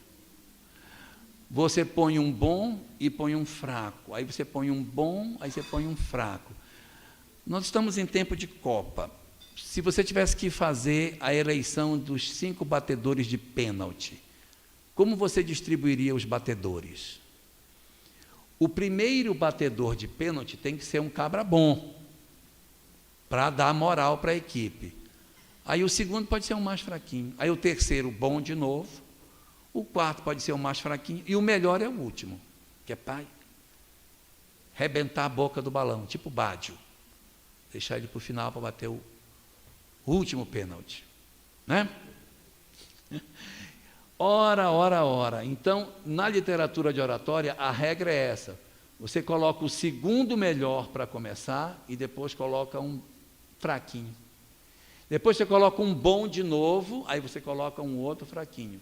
E o último, o melhor de todos. Vou fazer um seminário na faculdade e tenho 5 pessoas para falar. Quem começa o seminário é o segundo melhor do grupo. Depois dele vem um caba fraco, que fala pouco, se atrapalha todo, mas ele tem que falar. Aí depois vem um outro melhorzinho, depois vem um piorzinho, e o que vai ficar para o final é quem arremata, recolhe o que ficou faltando, o que vai conseguir fechar tudo e dar o encaminhamento melhor para o seminário. Argumentos é a mesma coisa.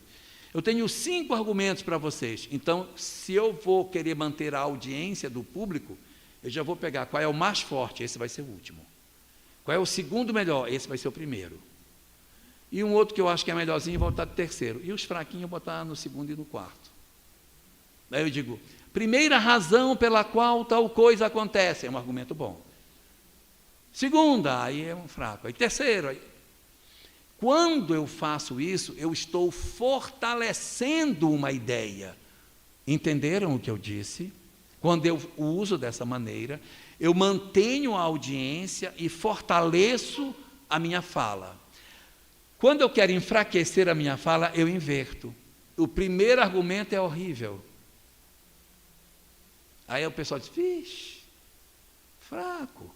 Aí eu coloco um bom, aí coloco um fraco, um bom, e o último é o pior de todos. Aí eu enfraqueço. Quando a gente vê uma pessoa fazer uma exposição de prós e contra, vamos construir uma hidrelétrica na nossa região, aí vamos lá. Aí o pessoal da área de engenharia, construir uma hidrelétrica. Olha, a favor nós vamos ter isso, aí ele coloca, aí pela ordenação você vê, ele quer construir a hidrelétrica. Agora vamos ver os pontos contra que ela tem. Os pontos contra ele organiza de maneira que o último argumento é horrível. Então ele está realmente querendo que a hidrelétrica seja construída. Não, mas eu coloquei 5 pontos de cada um, mas a maneira como eu ordenei falou na análise do discurso o que é que ele queria. E nós também, quando quisermos fortalecer uma ideia, nós vamos ter que saber ordenar de maneira que o primeiro seja muito bom e o último seja o melhor, e no meio eu vou entremeando o que é melhor e o que é pior pelo meio. Isto é confuso? Tranquilo? Ótimo. Sobre o tempo. Gente, o tempo a gente controla dentro do tempo. O tempo se controla dentro do tempo. Não existe essa coisa que às vezes a pessoa diz assim, gente, o tempo acabou. Não falei nem 10% do que eu tinha para falar. A gente pode ficar mais meia hora para poder terminar o que eu trouxe? Negativo, não vai ficar não. Você não se programou, você tem que soltar as pessoas. Tempo se controla dentro do tempo. E como é que a gente controla? Nós definimos tempo para os blocos de conteúdo. Cada conteúdo tem que dizer, aqui eu vou levar 10 minutos, aqui eu vou levar 15, e eu controlo o tempo dentro do tempo. Se eu estiver atrasado, eu avanço. Se eu estiver adiantado, eu conto uma história. Se eu não tiver, eu vou pulando, vou saltando, fazendo menos comentário, para colocar no tempo que eu programei, porque eu sei aonde eu tenho que estar em cada etapa da apresentação, para que não falte. Então, o tempo a gente controla dessa maneira, e é exatamente por isso que a gente vai para o intervalo agora, respeitando o tempo que a gente tem. Valeu? São 16 horas, era o horário que eu tinha para chegar aqui. Valeu! Vamos lá.